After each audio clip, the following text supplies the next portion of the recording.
But isn't there a danger that you're just indulging in sort of rather cheap identity politics here? I mean, Tony Blair did an awful lot for less well-off people in this country. He hardly came from the school of hard knocks. I mean, is this any different to the sort of identity politics that some Tories engage in, saying, unless you have my background, you can't do this? I mean, some people are empathetic, some people aren't. And to me, it doesn't seem to matter what your background is. Aren't you sort of overdoing this a little bit?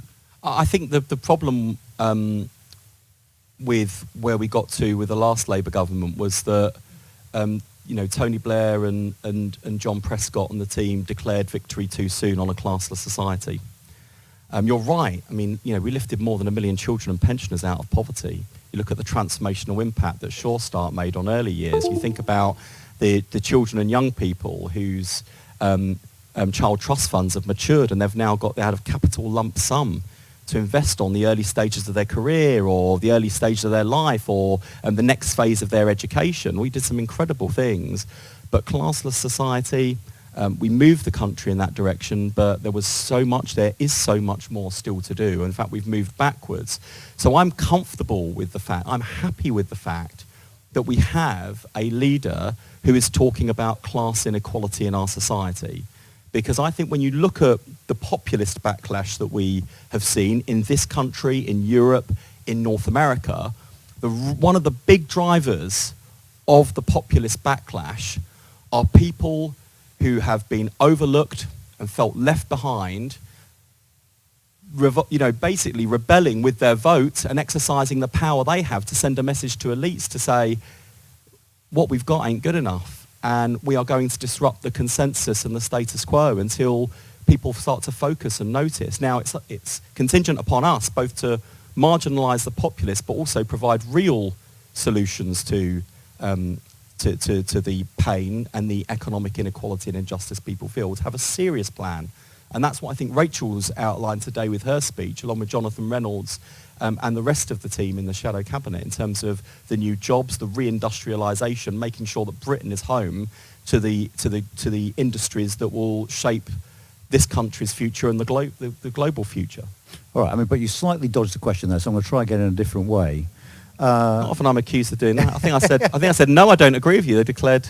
No, but what I'm saying, you don't necessarily have to have had a working class background to understand the plight of those people who've rebelled, do you? I mean, isn't that just potentially quite poisonous, saying unless you're from my background, you don't understand these things? If anyone can understand these things. No, I think but I think it's the way I would kind of push back against that challenge is that having diversity of perspective around not just the cabinet table, but any room or authority or body where power is being exercised, it is important that you have diversity of perspective and experience, and not just to tick a box and to make yourself feel good about yourself and just to rattle off some statistics. But you talk to, and this is where I think business leaders in this country and are ahead of the politics in some ways. People perform better when they can be themselves. You have a much better chance of serving your customers, or in the case of government, citizens, if your decision-making body looks more like and has lived the lives of the people over which you've been entrusted responsibility and given power to exercise on their behalf. And that's what I think where the challenge comes with class politics and class representation. There have been lots of other strides in diversity. I mean, the House of Commons is definitely a more representative place than it once was. In the Parliamentary Party, we've got a majority of women.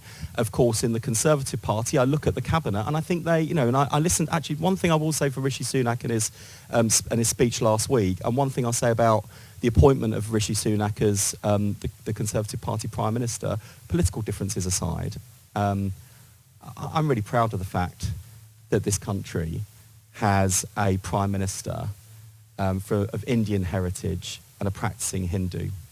I'm really proud, not just because what it says about our country, but what it says to kids growing up in my constituency who look like Rishi or share his faith, or perhaps come from their roots lie in other countries around the world, or they have a different faith which isn't the established church in our country, but see people in positions of power and think, I could do that. Maybe there's a route in for me. So, don't think I'm sort of being too partisan and too hard, but I'm afraid, when it comes to class inequality and the extent to which working class people have been seriously hurt by this government, I do feel that sense of grievance, and I'm afraid that is where I do carry with me into the House of Commons an experience and a background that I haven't forgotten. However much I might live a middle class life now and have a slightly less Cockney accent than when I was growing up after going to university, I have not forgotten my roots,